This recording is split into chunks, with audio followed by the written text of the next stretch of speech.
O grande assunto econômico do mundo hoje é o tarifaço de Donald Trump. Vamos entender o que está acontecendo, qual é o impacto no Brasil e nas micro e pequenas indústrias. Qual é a ideia do Trump? O Trump quer reindustrializar os Estados Unidos, ou seja, ele quer comprar menos produtos importados, em especial da China. O que ele fez? Aumentou imposto de importação para encarecer os produtos e obrigar as empresas a produzirem dentro dos Estados Unidos. Vou citar um exemplo famoso, a Apple. Todo mundo conhece a Apple, produz iPhone. A Apple é uma empresa americana que produz iPhone na China. Qual é a ideia do Trump? Obrigar a Apple a produzir dentro dos Estados Unidos. E para isso ele eleva a alíquota de importação, ou a Apple continua importando o iPhone que ela mesma produz na China e vai, portanto, vai ficar um iPhone mais caro, ou ela passa a produzir dentro dos Estados Unidos. Muito bem.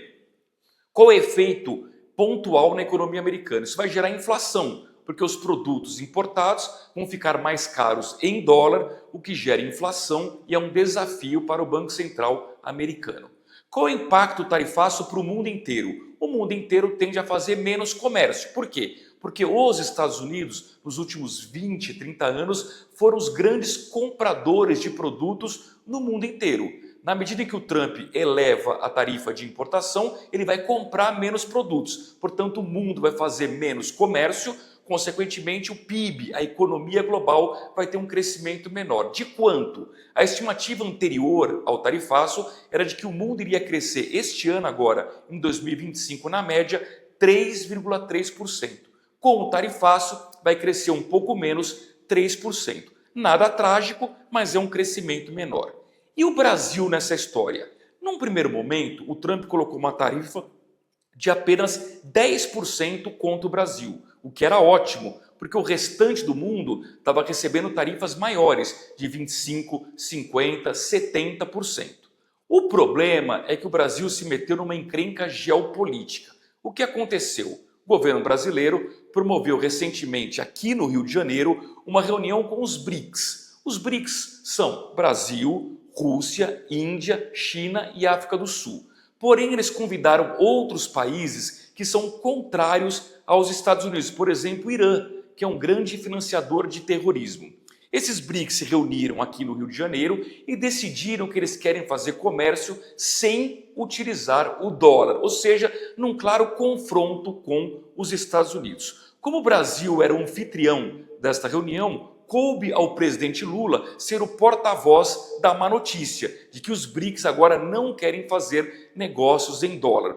E aí os Estados Unidos, obviamente, não gostaram desta postura dos BRICS, não gostaram do alinhamento do Brasil com o Irã, e aí o Trump veio e sobretaxou o Brasil em mais 40%, totalizando uma tarifa de 50%. Isso é muito ruim para o Brasil, principalmente aquelas micro, pequenas e médias indústrias que vendem para o mercado americano.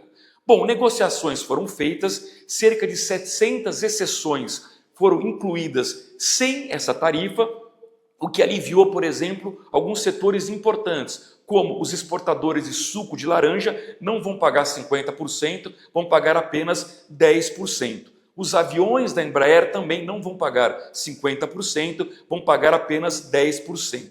O problema é que tem inúmeras empresas aqui no Brasil que não conseguiram ter os seus produtos incluídos nesta exceção e já estão pagando uma tarifa de 50%, o que praticamente inviabiliza a venda para o mercado americano. Então, qual é a saída? No curto prazo não tem muito o que fazer, cabe ao governo brasileiro socorrer essas empresas. De que forma? Oferecendo crédito barato, com juros subsidiados. O governo tem o dever de comprar produtos dessas empresas para que elas não quebrem e, claro, essas empresas têm que aos poucos procurar outros mercados para não ficar dependendo apenas do mercado americano.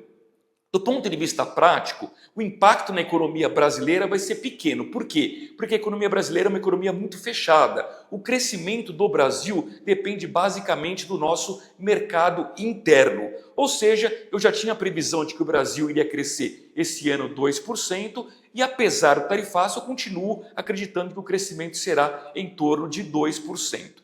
Portanto, o problema é pontual para aquelas indústrias que vendem para o mercado americano. Claro que o tarifaço é ruim, cabe ao governo brasileiro continuar negociando para tentar reduzir essa tarifa de 50% ou aumentar o número de exceções que pagam apenas 10% e não 50%. E qual a grande lição que fica dessa história toda é que as nossas empresas nunca podem depender de apenas um mercado.